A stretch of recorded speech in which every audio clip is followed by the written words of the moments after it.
अपना screen share करती हूँ, आप मुझे प्लीज मुझे बताना आपको मेरा स्क्रीन दिख रहा है कि नहीं।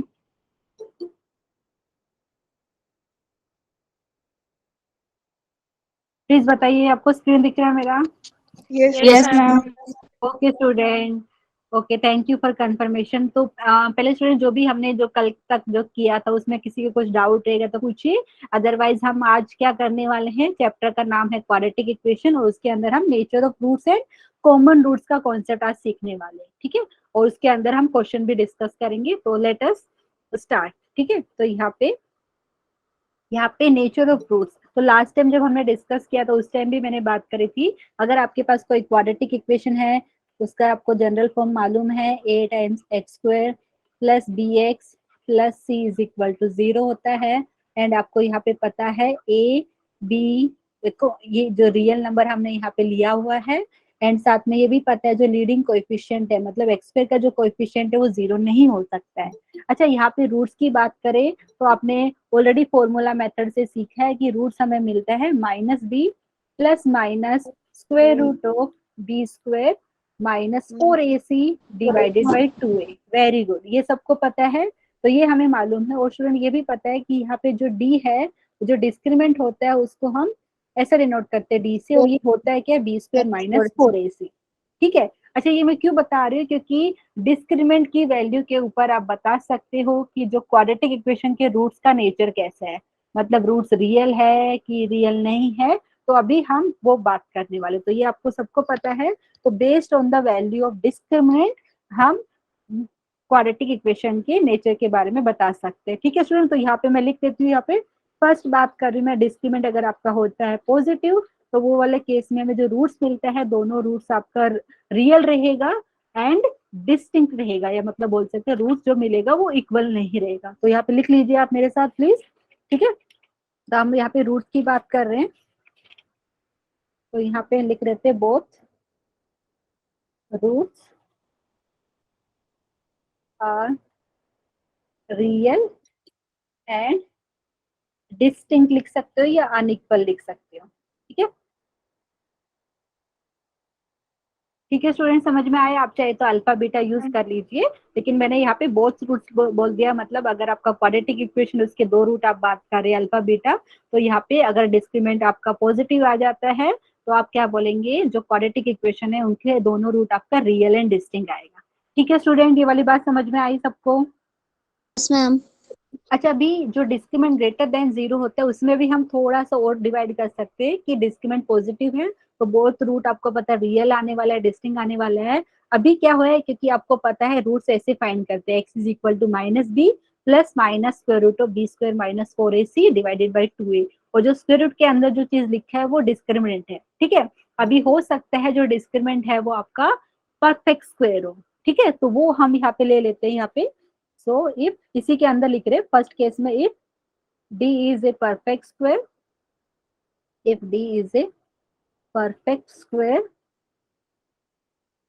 ठीक है। एंड साथ में ये भी अगर मैं बोल रही हूँ कि ए बी सी जो ये कोएफिशिएंट है ये अगर आपका है रेशनल नंबर, ठीक है, मतलब रेशनल नंबर सबको पता है जो न्यूमरेटर अपॉन डिनोमिनेटर फॉर्म में होता है, न्यूमरेटर और डिनोमिनेटर आपका दोनों इंटीजर होना चाहिए, डिनोमिनेटर कभी 0 नहीं हो सकता है, तो आपको पता है। तो अगर मैं बोल रही हूँ कि डी आपका जो डिस्क्रिमेंट है परफेक्ट स्क्वायर भी आ रहा है एंड साथ में जो coefficient a b c real तो है, लेकिन रियल में भी मैं स्पेसिफाई कर रही हूँ कि वो रेशनल है, ए बी सी आपका रेशनल है, तो जो दोनों रूट आपको मिलेगा वो आपका रेशनल रूट मिलेगा, ठीक है। तो यहाँ पे देन एक सेकेंड यहाँ पे लिख देती हूँ, इसी के अंदर मैं थोड़ा सा डिटेल में बता रही हूँ, then both roots are rational. समझ में आ रहा है स्टूडेंट मैं क्या बोलने का ट्राई कर रही हूँ? Yes ma'am. ठीक है, तो यहाँ पे डिस्क्रिमेंट पॉजिटिव वाला ही केस ले रहे, पॉजिटिव जब डिस्क्रिमेंट आता है तो दोनों रूट जो आपको क्वाड्रेटिक का मिलेगा वो रियल और डिस्टिंक्ट होता है। उसी के अंदर थोड़ा सा और हम डिटेल में बताना चाहे कि अगर आपका ये डिस्क्रिमेंट अगर सपोज परफेक्ट स्क्वायर आ गया, उसी के अंदर आप बोल सकते हो, अलग अलग केस ले रही हूँ, परफेक्ट स्क्वायर आ गया तो ये स्क्वायर रूट का सिंबल आपका रिमूव हो जाएगा यहाँ पे। और साथ में मैं ये भी बोल रही हूँ कि ए बी सी अगर आपका स्पेसिफिकली रेशनल नंबर है तो जो जो दो रूट्स मिलेंगे दोनों आपका रेशनल नंबर मिलेगा, then both roots are rational, ठीक है। ठीक है, समझ में आया सबको? Yes ma'am. यस अच्छा, अभी मैम। जरूरी नहीं कि आपका जो डिस्क्रिमिनेंट है वो हमेशा परफेक्ट स्क्वायर आएगा, क्योंकि बहुत बार ऐसा होता है ना कि परफेक्ट स्क्वायर नहीं मिलता है, तो वो वाले भी बात कर लेते हैं यहाँ पे इसके अंदर। अगर if d is not a perfect square, if d is okay, if d is not a perfect square, not a perfect square, and साथ में ये भी बोल रही हूँ, एंड जो ए बी सी जो आपने लिया है जो कोएफिशिएंट रियल, तो ऑलरेडी अगर मैं ये बोलूँ कि ये आपका रैशनल नंबर है और जो डिस्क्रीमेंट है आपका नॉट ए परफेक्ट स्क्वायर है, तो आपको इफ, अच्छा ठीक है, तो वो वाले केस में क्या होगा, आपको इरेशनल रूट मिलेगा। वापिस से मैं बता रही हूँ, डिस्क्रीमेंट पॉजिटिव होना चाहिए, उसी के अंदर हम दो अलग अलग और केस ले रहे कि आपका डिस्क्रीमेंट परफेक्ट स्क्वायर होगा, तो एंड साथ में एबीसी रैशनल नंबर है, तो हमें जो दोनों रूट्स मिलेंगे वो रैशनल नंबर मिलेंगे। ठीक है, रैशनल मिलेंगे एंड दोनों अलग अलग रहेंगे, डिस्टिंक्ट रहेंगे। अभी मैं क्या ले रही हूँ कि डिस्क्रिमेंट आपका परफेक्ट स्क्वायर नहीं है एंड एबीसी आपका रैशनल नंबर है, देन आप लिख सकते हैं then both the roots are irrational number.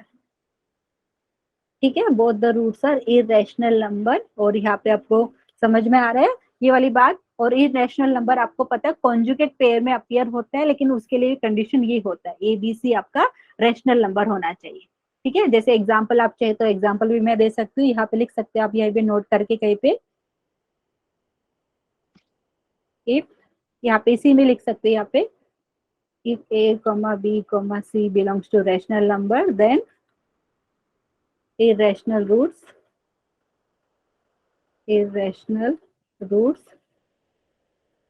appears, ये थोड़ा मैं उसका ज्यादा डिटेल में आपको बता रही हूँ, appears in conjugate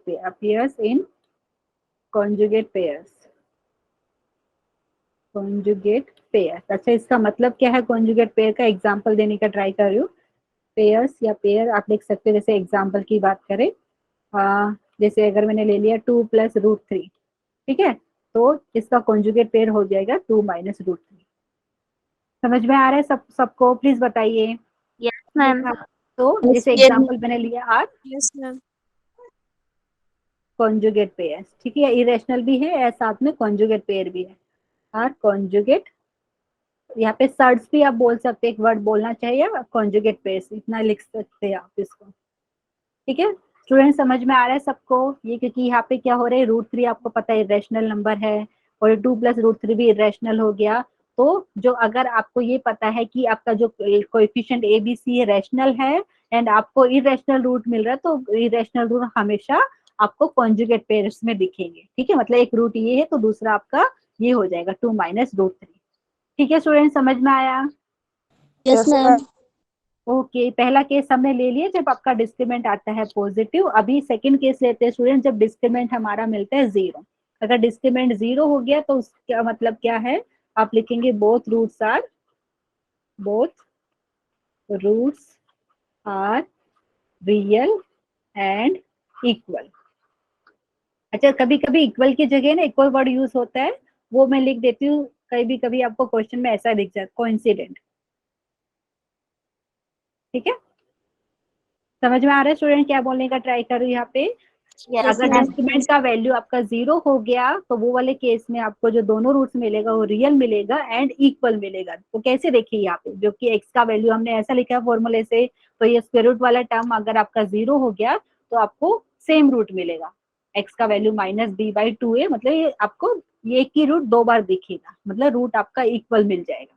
ठीक है, समझ में आया स्टूडेंट? 2 रूट्स मिलेंगे, दोनों रूट्स आपका इक्वल हो जाएगा जब डिस्क्रिमेंट आपका इक्वल टू 0 है। किसी को डाउट है तो प्लीज बताइए।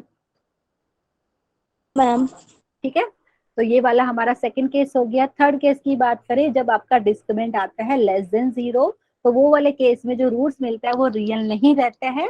तो जो रूट्स रियल नहीं है उनको हम बोलते हैं इमेजिनरी रूट्स। तो डिस्क्रिमेंट <0, इसका मतलब है बोथ रूट्स आर इमेजिनरी। ठीक है, या नॉट रियल बोल सकते हैं, बोथ रूट्स आर इमेजिनरी। ठीक है, समझ में आ रहा है स्टूडेंट ये वाली बात? इमेजिनरी की बात आप कॉम्प्लेक्स नंबर चैप्टर में करेंगे, वहां पे क्या होता है इमेजिनरी नंबर बेसिकली, जैसे अगर k × i लिख दिया कि यहाँ पे रियल नंबर है, ठीक है, उसके रियल नंबर है, आयोटा की वैल्यू आपकी होती है ये वाला स्क्वायर रूट ऑफ -1। तो वो वाले चैप्टर में अच्छे से आप पढ़ेंगे कि इमेजिनरी नंबर होता क्या है, उसके बाद आप पढ़ रहे कॉम्प्लेक्स नंबर के बारे में।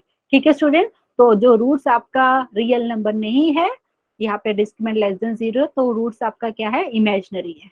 ठीक है, मतलब अगर आप उसका ग्राफ बनाएंगे ना, तो रियल एक्सिस मतलब एक्स एक्सिस के, जो रियल एक्सिस हम बोलते हैं उसके साथ उसका इंटरसेक्शन ही नहीं होता है जो ग्राफ आप बना रहे हैं। ठीक है, वो अभी हम डिटेल में चैप्टर में हम डिस्कस करने वाले। अभी के लिए आपको ये पता होना चाहिए, जब डिस्क्रिमिनेंट लेस देन 0 आता है तो जो दो रूट्स हमें मिलेंगे क्वाड्रेटिक इक्वेशन के, बोथ रूट्स आर इमेजिनरी। ये वाली बात समझ में आई सबको? Yes, ma'am. तो यहाँ पे अगर आप दो थोड़ा डिटेल में लिखना चाहें तो यहाँ पे लिख लीजिए, if a, b, c belongs to real number, यहाँ पे तो रियल नंबर ऑलरेडी है हमें पता है, देन इमेजिनरी रूट्स, और यहाँ कॉम्प्लेक्स रूट लिख सकते हैं, then imaginary roots appears in conjugate pair, imaginary roots appears in conjugate pairs।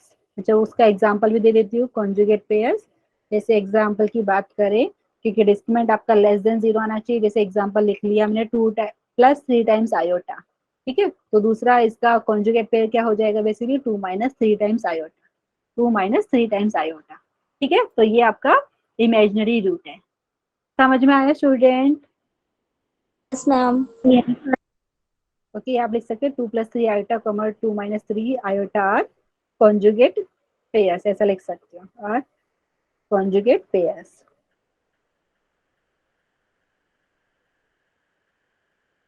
I think इतना समझ में आ गया स्टूडेंट। तो अभी क्या करेंगे हम, ये जो हमने अभी पढ़ा है कि अगर आपके पास कोई क्वाड्रेटिक इक्वेशन है, उसका डिस्क्रिमिनेंट के ऊपर आप बता सकते हो कि वो क्वाड्रेटिक इक्वेशन के रूट्स का नेचर क्या है, रियल मिलेगा कि डिस्टिंक्ट मिलेगा।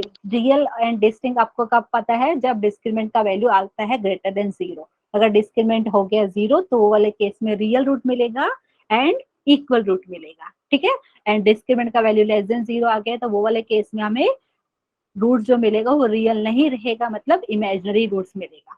ठीक है, अभी हम क्वेश्चन सोल्व कर रहे हैं। तो यहाँ पे 2 + 3 iota and 2 - 3 iota are the conjugate pairs. Students, अब किसी को डाउट है तो प्लीज पूछिए, यहाँ पे मैं चैट सेक्शन में भी देख लेती हूँ किसी को कुछ डाउट है क्या। No ma'am. पक्का? तो अभी हम क्वेश्चन करते हैं जो जिस टाइप के क्वेश्चन एग्जाम में आते हैं। तो everyone read the question carefully. Find the nature of the roots, ये दिया है और इसके रूट्स के बारे में हम बात करनी है। तो डायरेक्टली क्या करेंगे, डिस्क्रिमिनेंट फाइंड करना है। तो आपके लिए मैं यहाँ पे चाहे तो यहाँ पे कंपेयर करके लिख देती हूँ, या आप चाहे तो डायरेक्टली हम डिस्क्रिमिनेंट फाइंड करेंगे यहाँ पे। ठीक है, तो इसकी बात करें तो आप इसको पहले तो कंपेयर कर सकते हैं, गिवन इक्वेशन को comparing with a times x² plus bx plus c is equal to 0 के साथ कंपेयर करेंगे। ये स्टैंडर्ड फॉर्म है क्वाड्रेटिक इक्वेशन का और ये क्वाड्रेटिक इक्वेशन भी है। तो वी गेट, यहाँ से हमें क्या मिलेगा कंपैरिजन पे, हमें मिलेगा a की वैल्यू है यहाँ पे 1, b की वैल्यू है 1 एंड c की वैल्यू है -2। ठीक है, डिस्क्रिमिनेंट निकालेंगे हम। डिस्क्रिमिनेंट क्या होता है, b² - 4ac। ठीक है, तो b² मतलब यहाँ पे 1 का स्क्वायर -4 इंटू ए 1 है एंड सी की बात करें -2 है स्टूडेंट। तो इसको सिंप्लीफाई करते हैं, ये 1 + 8 हो गया, कितना मिला 9। किसी को डाउट है इसमें 9 कैसे आया? सब लोग कैलकुलेट कर सकते हैं आई होप। ठीक है, Yes, ma'am. Okay student. तो अभी बताइए डिस्क्रिमिनेंट का जो वैल्यू आया वो पॉजिटिव है कि क्या है, कौन बताएगा? 9 पॉजिटिव है कि नेगेटिव आता है? Positive. पॉजिटिव, वेरी गुड, क्योंकि डिस्क्रिमिनेंट हमारा पॉजिटिव आया तो हम नेक्स्ट में लिख सकते हैं यहाँ पे this implies d is equal to 9 which is positive. इसका मतलब क्या हो गया, both roots are real and distinct, both roots are real and distinct. ठीक है, आप थोड़ा सा और डिटेल में लिखना चाहे तो स्टूडेंट वो भी लिख सकते हैं। और डिटेल में कैसे लिखेंगे, जैसे हमने बात करी थी, देखो ए बी सी ये आपको रियल नंबर तो है, साथ में ये रेशनल नंबर भी है। ठीक है, एंड आपका जो डिस्क्रिमिनेंट है वो परफेक्ट स्क्वायर आ रहा है। ठीक है, डिस्क्रिमिनेंट आपका परफेक्ट स्क्वायर है, लिख सकते हैं ऐसा। थोड़ा और डिटेल में लिखना चाहिए, since d is a perfect square, D is a perfect square and A, B, C belongs to rational number, then okay, okay. तो आप चाहे तो दिस इम्प्लाइज भी लिख सकते हो, since d is a perfect square and a b c belongs to Q. एक second यहाँ पे, तो इसका मतलब क्या है आपके पास, बोथ रूट्स आर रैशनल। समझ में आया सबको ये वाली बात, क्योंकि हमने थोड़ा सा और डिटेल में बताया, जो भी हमें नेचर ऑफ रूट्स का भी लिखा था हमने, कि पहले तो डिस्क्रिमिनेंट चेक करना है पॉजिटिव है कि नेगेटिव है। तो पॉजिटिव है तो दोनों रूट्स आपको पता है रियल नंबर आने वाला है, डिस्टिंक्ट आने वाला है। और थोड़ा डिटेल में लिखना चाहिए, क्योंकि हमें डिस्क्रिमिनेंट का वैल्यू मिला है 9 which is a perfect square, and साथ में ए बी सी अब रैशनल भी है, ऑब्जर्वेशन से ही पता चल रहा है। तो जो दोनों रूट्स रहेंगे वो रैशनल नंबर भी रहेगा। ठीक है, समझ में आया सबको? Yes, ma'am. Yes. Yes, किसी को ma'am. डाउट है तो प्लीज पूछिए। किसी को डाउट है या नेक्स्ट वाला क्वेश्चन डिस्कस कर सकते हैं, बताइए। नेक्स्ट क्वेश्चन करते हैं। ओके, तो आप चैट में भी बता सकते हैं सब स्टूडेंट, ठीक है? कुछ डाउट रहेगा तो प्लीज पूछ सकते हैं। तो नेक्स्ट क्वेश्चन हम डिस्कस करते हैं, इसमें भी आपको, लेकिन हाँ यहाँ पे क्वेश्चन में क्या दिया है स्टूडेंट, यहाँ पे एक क्वाड्रेटिक इक्वेशन दिया है और उसके रूट्स कोइंसिडेंट वाला है, मतलब इक्वल रूट्स दिया। अभी हमने बात करी थी नेचर ऑफ रूट्स में, जब कोइंसिडेंट रूट की बात करें मतलब डिस्क्रिमिनेंट का वैल्यू 0 दिया है, ठीक है? और फिर हमें इसके ऊपर m के बारे में कमेंट करना है, ठीक है? तो यहाँ पे क्या करते हैं, सॉल्यूशन हम स्टार्ट करते हैं यहाँ पे। तो comparing given equation with, directly यहाँ पे लिख रही हूँ, पूरा डिटेल में लिखना चाहिए तो वो भी लिख सकते हैं। Comparing with a times x square plus b x plus c is equal to 0 we get, ठीक है? आप चाहे तो पूरा डिटेल में लिख सकते हैं। तो यहाँ पे हमें मिलेगा a की वैल्यू हो गया 1, b की वैल्यू की बात करें तो ये -2 प्लस m हो गया स्टूडेंट, एंड c की बात करें तो ये हो गया m square minus 4m plus 4, ठीक है? डिस्क्रिमिनेंट बताइएगा कौन, डिस्क्रिमिनेंट है हमारे पास बी स्क्वायर माइनस 4ac, ठीक है? समझ में आया स्टूडेंट? प्लीज बताइए, समझ में आ रहा है सबको? Yes, ma'am. ठीक है, thank you for confirmation student. अभी मैं क्या कर रही हूँ, यहाँ पे जो दिया है ना वही चीज, सिंस ये जो नोटेशन है ना, सिंस का नोटेशन है, सिंस रूट्स आर कोइंसिडेंट, या आप बोल सकते हैं since the roots of the given quadratic equation are coincident, this implies जो डिस्क्रिमिनेंट है वो आपका हो गया इक्वल टू 0, ठीक है? अभी ये वाला यूज करके आपको आगे m की वैल्यू फाइंड करने, तो डिस्क्रिमिनेंट हो गया 0, तो अभी डिस्क्रिमिनेंट हम कैलकुलेट करेंगे। सो यहाँ पे नेक्स्ट पेज पे हम लिख लेते हैं, दिस इंप्लाइज डिस्क्रिमिनेंट मतलब बी स्क्वायर, मतलब यहाँ पे क्या था माइनस, चेक कर लेते हैं, b की वैल्यू थी -2 प्लस m, सो -2 प्लस m ये है, और इसका होल स्क्वायर है, फिर -4 इंटू ए का वैल्यू 1 था, एंड सी की वैल्यू की बात करें तो सी की वैल्यू हमारे पास m square minus 4m plus 4 है, तो m square minus 4m plus 4 है, एंड यहाँ पे ये हो जाएगा इक्वल टू 0, क्योंकि डिस्क्रिमिनेंट इक्वल टू 0 आएगा जब कोइंसिडेंट रूट रहेगा तब। अभी क्या करना है स्टूडेंट, इसको सिंप्लीफाई करना है।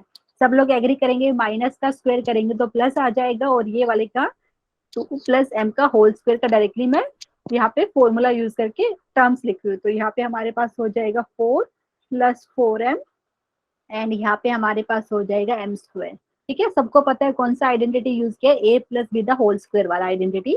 एंड यहाँ पे हमारे पास एक मिनट, किसी ने हैंड रेज किया है क्या, मैं चेक कर लेती हूँ, ठीक है? तो यहाँ पे हमारे पास हो गया -4 into m square minus 4m plus 4 equal to 0। Please बताना यहाँ पे कोई स्टेप में डाउट रहेगा तो। अभी क्या करते, सिंप्लीफाई करते, ये हो गया 4 plus 4m plus m square, and यहाँ पे ब्रैकेट ओपन करेंगे तो ये हो गया -4 times m square plus 16m minus 16 is equal to 0, ठीक है स्टूडेंट? अभी क्या करेंगे, टर्म्स को कंबाइन करते हैं, यहाँ पे m स्क्वायर है, -4m स्क्वायर, तो ये दोनों को कंबाइन करेंगे तो -3m स्क्वायर हो गया, 4m एंड 16m करते हैं तो ये हमारे पास 20m हो गया, 4m माइनस 16 है तो ये हमारे पास हो गया -12 इज इक्वल टू 0। किसी को कुछ डाउट है तो प्लीज पूछिए। अभी हमें क्या मिल रहा है, क्वाड्रेटिक इक्वेशन मिल गया है, m के टर्म्स में, लेकिन हमें इसको फैक्टराइज करके m की वैल्यू की बात करनी है। तो एक काम कर लेते हैं स्टूडेंट, आप चाहे तो अभी ऐसे भी कर सकते हो, नहीं तो इसको थोड़ा और कर लेते हैं। यहाँ पे मैं m स्क्वायर का कोएफिशिएंट पॉजिटिव बना लेती हूँ। आप ऐसे भी करेंगे तभी भी सेम आंसर आएगा, कोई प्रॉब्लम नहीं है, लेकिन अगर हम पॉजिटिव बना लेंगे तो ज्यादा अच्छा रहेगा। ठीक है, समझ में आ रहा है? ऐसे डायरेक्टली भी कर सकते थे, कोई प्रॉब्लम नहीं थी। देखो फर्स्ट टर्म और लास्ट टर्म का मल्टीप्लीकेशन आपका पॉजिटिव आना चाहिए, 36m², और मिडिल टर्म आपके पास 20m चाहिए। ठीक है, समझ में आ रहा है? तो आप यहाँ पे बेसिकली मिडिल टर्म को स्प्लिट करने वाले हैं, तो आप डायरेक्टली भी करेंगे तो भी सेम आंसर आएगा। दोनों साइड्स को, मतलब इक्वेशन को आप -1 से मल्टीप्लाई करके भी लिखेंगे तभी भी सेम आंसर आएगा। ठीक है, अगर मैंने माइनस से मल्टीप्लाई कर दिया तो मुझे मिलेगा 3 टाइम्स m² -20m + 12 = 0। ठीक है, आपकी मर्जी, आप डायरेक्टली भी करिए तो भी सेम आंसर आने वाला है। अगर मैंने ऐसे किया तो भी सेम आंसर आएगा। अभी मैं मिडिल टर्म को स्प्लिट करूंगी स्टूडेंट यहाँ पे, तो यहाँ पे 3m², क्योंकि देखो फर्स्ट टर्म और लास्ट टर्म का मल्टीप्लीकेशन 36m² होना चाहिए। तो मिडिल टर्म को आप -18m -2m लिखिए, इसका एडिशन -20m आएगा और मल्टीप्लीकेशन 36m² आएगा। ठीक है, ध्यान दीजिए, यहाँ पे किसी को डाउट है तो पूछ सकते हैं। अब क्या करेंगे, फर्स्ट 2 टर्म से हम 3m कॉमन ले लेते हैं, तो यहाँ पे मिलेगा ब्रैकेट में m-6, यहाँ से भी लास्ट के 2 टर्म से -2 कॉमन ले लेते हैं, तो हमें ब्रैकेट में मिलेगा m-6 and this is equal to 0। इसका मतलब है दोनों ब्रैकेट का मल्टीप्लीकेशन 3m - 2 इंटू यहाँ पे हो गया m-6 = 0। अच्छा, अभी कौन स्टूडेंट मुझे बताएगा, दो ब्रैकेट का मल्टीप्लीकेशन 0 है मतलब या तो पहले आप ब्रैकेट आपको 0 दे रहा है या दूसरा ब्रैकेट 0। ठीक है, तो अगर पहला ब्रैकेट 0 देगा इसका मतलब क्या है, 3m - 2 0 हो गया, मतलब 3m = 2। m की बात करें तो यहाँ से हो जाएगा 2/3। दूसरे की बात करें तो m-6 = 0, मतलब m की वैल्यू हो गया 6। किसी को डाउट है तो दो वैल्यू हमें जो मिली है, एक है 2/3, दूसरा है 6। सबको समझ में आया? प्लीज बताइए यस यस मैम। या no. Okay student, thank you. तो यहाँ पे हमारा चेक कर लेते हैं ऐसा कोई ऑप्शन है क्या, 2/3 एंड 6। तो ऑप्शन डी हमारा करेक्ट हो गया। ठीक है, किसी को डाउट है सॉल्यूशन में? सबको समझ में आ रहा है? चैट में मैं चेक कर लेती हूँ, प्लीज बताना यहाँ पे, अगर कुछ भी डिफिकल्टी है तो मैं वापस से रिपीट करूंगी। ठीक है, तो ये हमारा क्वेश्चन हो गया कंप्लीट। तो क्वेश्चन में हमें कोइंसिडेंट रूट्स के बारे में बोला था, तो कोइंसिडेंट रूट है मतलब रूट्स आपका इक्वल है, तो डिस्क्रिमिनेंट आपका 0 दिया है, तो उसको सोल्व करके आपको m की वैल्यूज के बारे में कमेंट करना था। तो m की वैल्यू हमें मिल गया है 2/3 एंड 6। ठीक है, तो हमारा ऑप्शन लास्ट जो है ऑप्शन डी हो गया करेक्ट। ठीक है, अभी हम नेक्स्ट क्वेश्चन डिस्कस करते हैं यहाँ पे। सो एवरीवन यहाँ पे please read the question carefully and उसके बाद हम इसको सोल्व करेंगे। यहाँ पे क्या दिया है, roots of this equation are always, यहाँ पे 4 ऑप्शन दिए हैं, उन 4 ऑप्शन के बारे में हमें बताना है। ठीक है स्टूडेंट, क्योंकि अभी बात करें रूट्स के नेचर की तो हमें पता है डिस्क्रिमिनेंट तो निकालना ही पड़ेगा। ठीक है, और कोई चॉइस नहीं है, लेकिन क्या करेंगे, यहाँ पे आप देख के भी पता चल रहा है कि यहाँ पे देखिए जो क्वाड्रेटिक इक्वेशन है, यहाँ पे यूजुअली हम a times x² + bx + c = 0 लिखते थे, लेकिन abc ऑलरेडी यूज किया है इन्होंने, तो एक काम करेंगे, इसको हम कंपेयर कर देते हैं। देखो यहाँ पे मैं लिख देती हूँ अच्छे से, तो comparing the given equation with, मैं ऐसा कैपिटल यूज कर लेती हूँ यहाँ पे ताकि कोई कंफ्यूजन ना हो। Comparing with a times x² + capital b into x + capital c = 0। ये मैं क्यों यूज कर रही हूँ, ताकि कोई कंफ्यूजन ना हो। ठीक है, तो इससे कंपेरिजन करेंगे तो आप कैपिटल A की वैल्यू आपको क्या मिलेगी, वी गेट, ये क्वाड्रेटिक इक्वेशन दिया है, इसके रूट्स के बारे में कमेंट करना है, पहले डिस्क्रिमिनेंट हमें फाइंड करना है। ठीक है, तो यहाँ पे a है, कंपेयर करेंगे तो आपका कैपिटल ए हो गया b - c, बी की बात करूं तो हमारे पास हो गया 2 टाइम्स c - a, अगर मैं यहाँ पे कैपिटल सी की बात करूं तो ये हो गया a - b। सबको समझ में आया student? Yes ma'am. Okay, thank you for confirmation. अभी क्या करते हैं, अभी हम निकालेंगे एक सेकेंड यहाँ पे, हम सॉरी, अभी हमें यहाँ पे डिस्क्रिमिनेंट के बारे में बात करना है। ठीक है, तो यहाँ पे हम लिख देते हैं डिस्क्रिमिनेंट। ठीक है, ओके, यहाँ पे डिस्क्रिमिनेंट तो डिस्क्रिमिनेंट जो डी है वो आपको पता है क्या हो जाएगा यहाँ पे, बी स्क्वायर माइनस 4ac, ये वाला यूज किया ताकि कोई कंफ्यूजन ना हो। ठीक है, तो जो डिस्क्रिमिनेंट है उसको हम अभी सिंप्लीफाई करके चेक करते हैं कि वो पॉजिटिव है कि नेगेटिव है या जीरो है, अभी पता चलेगा। ठीक है, अभी सब्स्टिट्यूट कर लेते हैं यहाँ पे। तो यहाँ पे हमें क्या मिल रहा है स्टूडेंट, नेक्स्ट पेज पे लिख लेते हैं। तो यहाँ पे बी स्क्वायर, तो ये आपके पास हो जाएगा, यहाँ पे ब्रैकेट में लिखेंगे 2 इंटू सी माइनस ए, इसका होल स्क्वायर माइनस 4 इंटू ए की बात करें तो ये आपके पास कैपिटल ए हो गया बी माइनस सी। ठीक है, बी माइनस सी एंड एक सेकेंड सॉरी, यहाँ पे देखिए कैपिटल सी की बात करें तो वो है ए माइनस बी, तो यहाँ पे मैं लिख देती हूँ ए माइनस सी। वापिस से चेक कर लेते हैं, एक मिनट, बी माइनस सी है यहाँ पे ए माइनस बी है, ए माइनस बी है, एक सेकेंड, ए माइनस बी है यहाँ पे, ए माइनस बी। अभी ठीक है स्टूडेंट, किसी को कुछ डाउट है तो प्लीज पूछिए। मैंने क्या किया है, डिस्क्रिमिनेंट फाइंड करने का ट्राई कर रहे हैं। हमने जस्ट कंपेयर किया है गिवन क्वाड्रेटिक इक्वेशन को, और यहाँ पे हमने capital A capital B capital C use किया है ताकि कोई कंफ्यूजन ना। आप चाहे तो कुछ दूसरा भी यूज कर सकते हो, लेकिन आपको डिस्क्रिमिनेंट का पता होना चाहिए कि कैसे कैलकुलेट करेंगे। इसके लिए यहाँ पे हम डिस्क्रिमिनेंट जो है डी से डिनोट कर रहे हैं, उसको बी स्क्वायर माइनस 4ac का जो हमें पता है फॉर्मूला वो अप्लाई कर रहे हैं यहाँ पे, एंड जस्ट कैलकुलेट करें और बताएंगे कि डिस्क्रिमिनेंट पॉजिटिव है कि नेगेटिव है, इक्वल टू 0 है। अब इसको सिंप्लीफाई कर लेते हैं स्टूडेंट। तो इसका अगर हम स्क्वायर करेंगे तो ये हो जाएगा 2 का स्क्वायर 4, और ये ब्रैकेट में है, उसको सिंप्लीफाई करते हैं तो सी स्क्वायर माइनस 2ca लिख सकते हैं या 2ac लिख सकते हैं, एंड यहाँ पे हो गया प्लस ए स्क्वायर। डायरेक्टली मैंने आइडेंटिटी यूज किया। अभी क्या करेंगे, इन दोनों का मल्टीप्लीकेशन, माइनस 4 इंटू, पहले बी से मल्टीप्लाई कर लेते हैं सेकंड ब्रैकेट को, तो यहाँ पे हो जाएगा a b minus b square minus a c, and यहाँ पे प्लस आप लिखेंगे बी सी। किसी को डाउट है तो प्लीज पूछिए। हमने दोनों ब्रैकेट को मल्टीप्लाई करके यहाँ पे सिंप्लीफाई किया। अभी इसको थोड़ा और सिंप्लीफाई कर लेते हैं, तो ये हो गया 4 times c square minus 8ac plus 4 times a square, and यहाँ पे करेंगे minus 4ab plus 4b square, and यहाँ पे माइनस 4ac, एंड यहाँ पे मिला है हमें माइनस 4bc। ठीक है, किसी को डाउट है तो प्लीज पूछिए। अभी मैं क्या कर रही हूँ, यहाँ पे स्टूडेंट टर्म्स को थोड़ा सा रीअरेंज करके लिख रही हूँ। ठीक है, तो यहाँ पे मुझे मिलेगा 4 times a square plus 4 times b square plus 4 times c square. अभी मैं क्या करती हूँ, ये वाली टर्म को आगे लिख देती हूँ। ठीक है, माइनस 4ab माइनस 4bc। अच्छा अभी स्टूडेंट, अभी ac के बारे में क्या बात कर सकते हैं, तो यहाँ पे -8ac है, यहाँ पे -4ac। -4ac।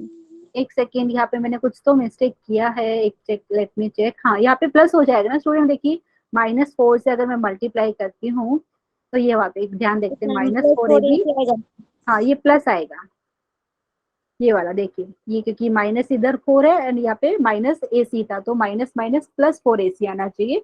तो यहाँ पे हमें नेक्स्ट टर्म की बात करें तो वो हो जाएगा -4ac। ठीक है स्टूडेंट, समझ में आया सबको? Yes ma'am. अच्छा फिर मैं ये ऐसा क्यों कर रही हूँ, उसका रीजन है। आपने एक आइडेंटिटी पढ़ी थी, वो अभी आप मैं लिखूंगी ना तो समझ में आएगा।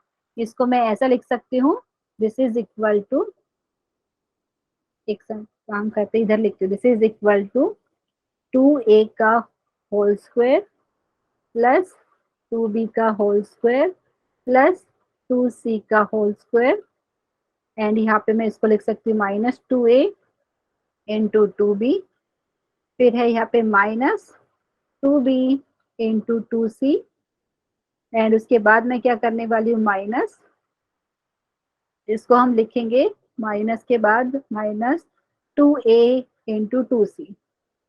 अगर किसी को याद नहीं है तो मैं अभी याद दिलाने वाली हूँ। ये बेसिकली मैंने क्या लिखा है वो अभी अभी नेक्स्ट पेज पे मैं आपको दिखा देती हूँ। तो हमारे पास ये जो आता है, यहाँ पे आइडेंटिटी लिख के आपको बता रही, जो आइडेंटिटी मैंने यूज किया है, a square plus b square plus c square minus a b minus b c minus a c, ये किसके इक्वल होता है, हाफ ऑफ यहाँ पे a माइनस बी का whole square plus b minus c का whole square plus c minus a का whole square. और मैंने आपको जब ये आइडेंटिटी में कराया था उस टाइम क्या बोला था कि जो लेफ्ट हैंड साइड जो लिखा है इक्वल टू आपने हाफ ऑफ ये जो स्क्वायर है उनका एडिशन लिखा है, क्योंकि आपको पता है square of a real number is always greater equal to 0। तो बेसिकली इस एक्सप्रेशन की बात करें तो ये हमेशा ग्रेटर इक्वल टू 0 होता है। ठीक है, अभी स्टूडेंट ये इक्वल टू 0 कब होता है? 0 के इक्वल तब होगा लेफ्ट हैंड साइड जब ये आपका a is equal to b आएगा, b is equal to c आएगा। ठीक है, and c is equal to a आएगा। ठीक है, जब ये आपका ये राइट हैंड साइड 0 होगा तब आपका लेफ्ट हैंड साइड आपका इक्वल टू 0 होगा। लेकिन अभी क्वेश्चन की मैं बात करूं तो आप अच्छे से देखिए यहाँ पे क्या बोला है, a is not equal to a is not equal to b। मतलब आपका जो कॉन्सेप्ट था a is equal to b is equal to c जब होता है तब आपका ये जो एक्सप्रेशन है ये वैल्यू आपको 0 देता है। बट यहाँ पे स्ट्रिक्टली बोला है a not equal to b, मतलब ये इक्वल टू b नहीं है, तो मतलब हर केस में वो वैल्यू आपका ग्रेटर देन 0 रहेगा। ठीक है, तो यहाँ से मैं क्या लिखूंगी, जो हमें मिला है वो हमेशा आपका इधर से, एक सेकेंड यहाँ पे मैं इरेज कर देती हूँ, ये वाला मैं यूज करने वाली हूँ। एंड यहाँ पे यहाँ पे लिख सकते हो देयरफॉर डिस्क्रिमिनेंट जो है आपका ग्रेटर इक्वल टू 0 आएगा। ठीक है, एंड यहाँ पे लिख सकते हो but a is not equal to b, this implies discriminant आपका स्ट्रिक्टली ग्रेटर देन 0 हो गया। किसी को डाउट है प्लीज बताइए। No ma'am. पक्का ना, क्योंकि ये वाला जो वैल्यू मैंने लिखा है ये हमेशा ग्रेटर इक्वल टू 0 आता है, लेकिन इक्वल टू 0 कब आता है? जब आपका a is equal to b is equal to c होता है। लेकिन यहाँ वाले केस में a is not equal to b है, इसका मतलब है डिस्क्रिमिनेंट का जो आपने लिखा है वो आपका पूरा, देखिए ये डिस्क्रिमिनेंट हमें ये मिला है, ये आपका पॉजिटिव हो गया। ठीक है, ये पॉजिटिव हो गया। तो अभी कौन स्टूडेंट मुझे बताएगा, हमने अभी नेचर ऑफ रूट्स के बारे में डिस्कस किया था जब real and distinct. Real and distinct, very good, excellent. तो यहाँ से this implies both roots are both roots are real and distinct। ये क्वेश्चन, इस टाइप के क्वेश्चन 4 मार्क्स के लिए पूछे जाते हैं। ठीक है, समझ में आ रहा है? तो ये आपको अगर नेचर ऑफ रूट्स फाइंड करने तो क्या करेंगे स्टूडेंट, क्वाड्रेटिक इक्वेशन दिया रहेगा वहां से डिस्क्रिमिनेंट कैलकुलेट करेंगे। डिस्क्रिमिनेंट की वैल्यू के ऊपर आप बता सकते हैं कि रूट्स का नेचर क्या है। ठीक है, तो एक बार चेक कर लेते हैं कोई ऑप्शन है क्या, रियल एंड डिस्टिंक्ट। तो हमारा यहाँ पे ऑप्शन ए हो जाएगा करेक्ट। समझ में आया सबको? Yes ma'am. पक्का ना, सबको समझ में आ रहा है? Yes ma'am. Okay student, thank you for confirmation. तो अभी क्या करते हैं, ये वाला हो गया। मैं जितने भी क्वेश्चन मतलब ले सकते क्लास में वो मैंने यहाँ पे नोट डाउन किए हुए हैं। ये वाला हो गया हमारा। अभी स्टूडेंट एक क्वेश्चन मैंने यहाँ पे लिया है, इस टाइप के क्वेश्चन भी एग्जाम में आ जाते हैं क्वाड्रेटिक इक्वेशन से। क्या है यहाँ पे, अच्छे से पढ़ेंगे। यहाँ पे क्या बोला कि एक्स रियल है। ठीक है, यहाँ पे बोला एक्स रियल है और यहाँ पे ये वाली एक्सप्रेशन का वैल्यू फाइंड करने के लिए बोला। आप देखेंगे अच्छे से, तो न्यूमरेटर में पॉलिनोमियल है आपका क्वाड्रेटिक पॉलिनोमियल, डिनोमिनेटर में क्वाड्रेटिक पॉलिनोमियल है, और उसके टोटल की वैल्यू के बारे में बात कर रहे हैं। ठीक है, तो स्टूडेंट यहाँ पे मैं क्या करूंगी, ये जो एक्सप्रेशन है जिसका वैल्यू फाइंड करना है, आप इसको कुछ वेरिएबल ले लीजिए, एक्स को छोड़ के कोई कुछ दूसरा नाम दे दीजिए, और हम क्या करेंगे उसके बाद उसको सिंप्लीफाई करके हम इसको एक्स के टर्म्स में क्वाड्रेटिक इक्वेशन बनाने का ट्राई करेंगे। ऐसा बोलेंगे क्यों कर रहे हैं मैम, क्योंकि यहाँ पे क्वेश्चन में क्या दिया, एक्स इज रियल। जब आपको पता है कोई क्वाड्रेटिक इक्वेशन के रूट्स रियल है तो वो वाले केस में डिस्क्रिमिनेंट आपको या तो ग्रेटर देन 0 रहेगा या इक्वल टू 0 रहेगा। तो हम डिस्क्रिमिनेंट ग्रेटर इक्वल टू 0 वाला कॉन्सेप्ट यूज करके वो टोटल एक्सप्रेशन की वैल्यू के बारे में बता सकते हैं। ठीक है, ये क्वेश्चन मैं इंटेंशनली दे रही हूँ, इस टाइप के क्वेश्चन एग्जाम में आते हैं तो हम अभी करने वाले हैं। ठीक है, तो प्लीज पता होना चाहिए क्वाड्रेटिक इक्वेशन में हम इसको कन्वर्ट करेंगे in terms of variable x, क्योंकि यहाँ पे बोला है एक्स रियल है मतलब डिस्क्रिमिनेंट आपका ग्रेटर इक्वल टू 0 है। ठीक है, तो फिर हमें पता चलेगा कौन सा ऑप्शन सही है। तो अभी हम इसको स्टार्ट करते हैं। सॉल्यूशन की बात करें तो ये जिसकी वैल्यू फाइंड करनी है उसको आप कुछ ले लीजिए। सो यहाँ पे ले लेते हैं लेट, सपोज मैंने इसको y बोल दिया है जो टोटल एक्सप्रेशन है। आप चाहे तो कुछ अलग भी यूज कर सकते हैं नोटेशन। ठीक है, कोई कंफ्यूज मत होना। यहाँ पे मैंने एक टोटल एक्सप्रेशन को y बोला है, let y is equal to x square minus 3x plus 4 and divided by, यहाँ पे मैंने लिखा है x square plus 3x plus 4। अच्छा स्टूडेंट, अभी क्या करेंगे, हमारा एम क्या है, इसको क्वाड्रेटिक इक्वेशन बनाना है एक्स के टर्म्स में। तो अभी क्या करेंगे, पहले तो क्रॉस मल्टीप्लाई करना पड़ेगा। ठीक है, फिर उसके बाद जो भी टर्म्स राइट साइड में दिख रहे हैं उसको लेफ्ट साइड में शिफ्ट कर लेंगे। ठीक है, तो अभी मुझे बताइए कौन यहाँ पे, अगर मैं मल्टीप्लाई करती हूँ तो क्या मिलेगा। So this implies y into x square plus 3x plus 4 into, नहीं इंटू नहीं आएगा ना अभी, या इंटू नहीं आएगा क्योंकि ये क्रॉस मल्टीप्लाई करे तो y ये वाला डिनोमिनेटर से मल्टीप्लाई होगा, and this is equal to x square minus 3x plus 4। समझ में आ रहा है स्टूडेंट क्या किया? Yes, ma'am. अभी मल्टीप्लाई करना है ये ब्रैकेट को पाई से, तो अभी करते हैं यहाँ पे, मैं इसको थोड़ा ऊपर कर देती हूँ, तो यहाँ पे लिख देते हैं, तो this implies x, okay, y into x square plus 3xy plus 4y is equal to x square minus 3x plus 4। अच्छा स्टूडेंट, ये ऐसा कब करेंगे? आपको पता होना चाहिए जब आपको कोई एक्सप्रेशन के वैल्यू के बारे में बताना हो, और जो एक्सप्रेशन आपका क्या है यहाँ पे, quadratic polynomial upon quadratic polynomial, ऐसा फॉर्म में हो तब आप ऐसा कीजिए, ठीक है? समझ में आ रहा है आपको? तो यहाँ पे मैंने एक पर्टिकुलरली क्वेश्चन लिया है, आपको कब करना है, जब एग्जाम में ये टोटल एक्सप्रेशन की वैल्यू के बारे में आपको बताना हो, और आपको देखते ही पता चल रहा है न्यूमरेटर में भी क्वाड्रेटिक पोलिनोमियल है, डिनोमिनेटर में भी क्वाड्रेटिक पोलिनोमियल, तो आप ऐसा करना है, ठीक है? तो ये हमने कर लिया है। तो अभी क्या करेंगे स्टूडेंट, जो राइट हैंड साइड में टर्म है उसको लेफ्ट साइड में शिफ्ट कर सकते हैं, या जो आपका लेफ्ट हैंड साइड में टर्म है उसको राइट साइड में लेके जाइए, आपकी मर्जी है, दोनों तरीके से कर सकते हैं। हमारा एम क्या है, क्वाड्रेटिक इक्वेशन आना चाहिए इन टर्म्स ऑफ एक्स। आप बताइए, राइट हैंड साइड को लेफ्ट में लेके जाइए या लेफ्ट हैंड साइड को राइट में लेके जाइए, प्लीज बताइए। सेम आंसर है, Right hand to left hand side. Okay, right hand side को लेफ्ट हैंड साइड में लेके जाते हैं, ठीक है? तो हम यहाँ पे पेज ऐड करना पड़ेगा, तो this implies y into x square था, उसके बाद क्या था हमारा, एक second, Plus 3y.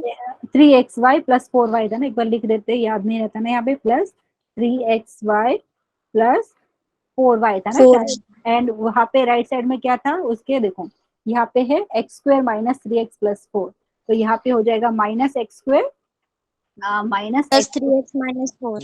Okay minus, okay plus 3x, and यहाँ पे Minus 4. Minus Minus 4. 4। एक बार चेक कर लेते हैं स्टूडेंट, ओके आप लोग को याद है, अच्छी बात है, देखिए यहाँ पे माइनस एक्स स्क्वायर है, यहाँ पे माइनस एक्स स्क्वायर, फिर है प्लस 3x फिर माइनस 4, देख लेते हैं, वेरी गुड, आप लोग अच्छे से याद रखा।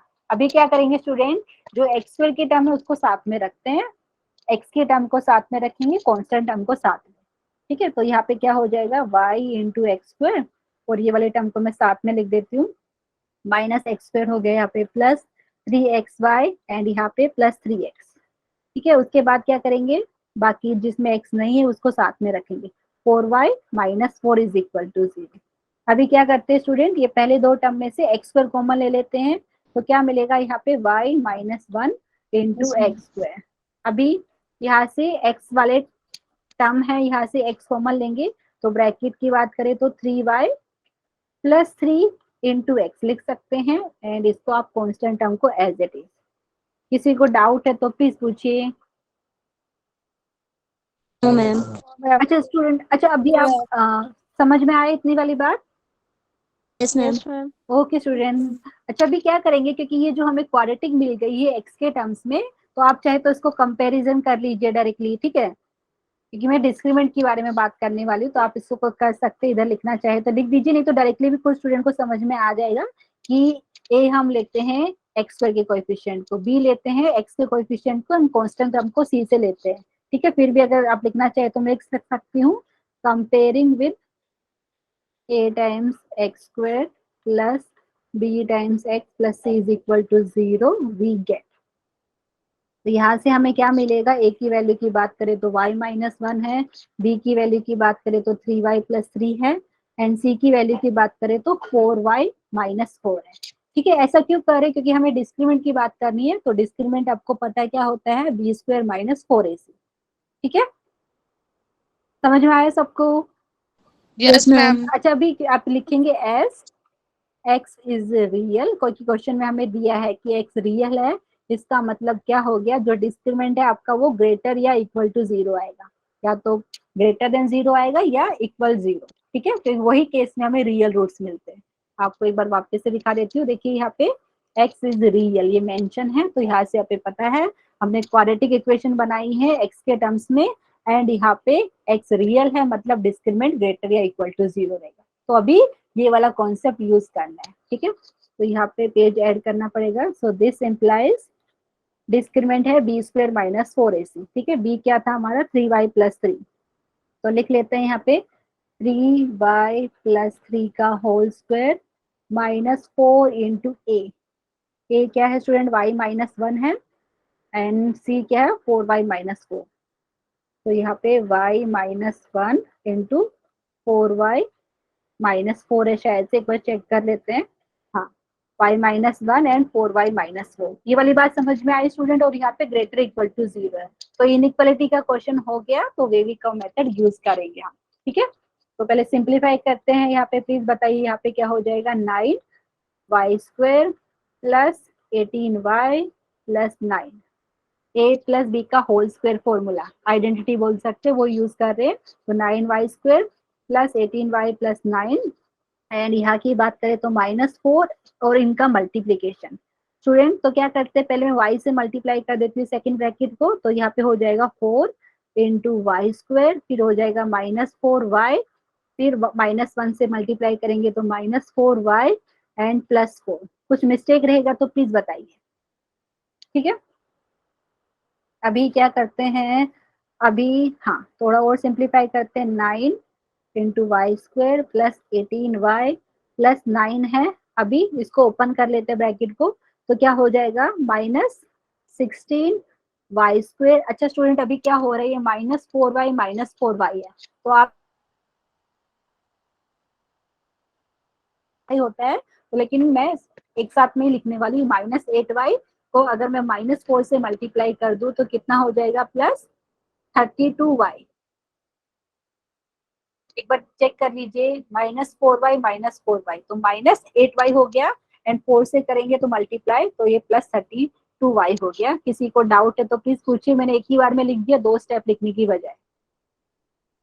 समझ में आया, किसी को डाउट है बताइए। No, ma'am. पक्का ना, ये इस टाइप के क्वेश्चन आते हैं। चलो अभी सोल्व कर लेते हैं। अभी तो क्या हो गया स्टूडेंट, y वाले देखो, y² की टर्म ये है 9y² है, यहाँ पे -16, तो यहाँ पे -7y² हो जाएगा। 18y है यहाँ पे 32, ये हो गया हमारे पास 50y, एंड यहाँ पे 9 है, यहाँ पे -16 है, तो यहाँ पे -7 ग्रेटर इक्वल टू 0।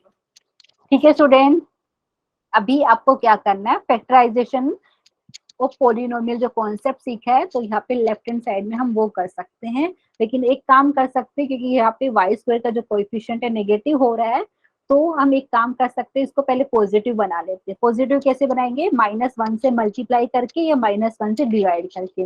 लेकिन अगर इनइक्वालिटी के दोनों साइड को आप नेगेटिव नंबर से मल्टीप्लाई या डिवाइड करते हो, तो इनइक्वालिटी का साइन चेंज हो जाता है। ठीक है, या बोल सकते हैं रिवर्स हो जाता है। तो मैं पहले क्या करती हूँ, -1 से मल्टीप्लाई कर रही हूँ इनइक्वालिटी को दोनों साइड में, तो यहाँ पे हो जाएगा 7y², यहाँ पे हो जाएगा -50y, यहाँ पे +7, और ये इनइक्वालिटी का साइन चेंज हो जाएगा क्योंकि मैंने नेगेटिव नंबर से मल्टीप्लाई किया है।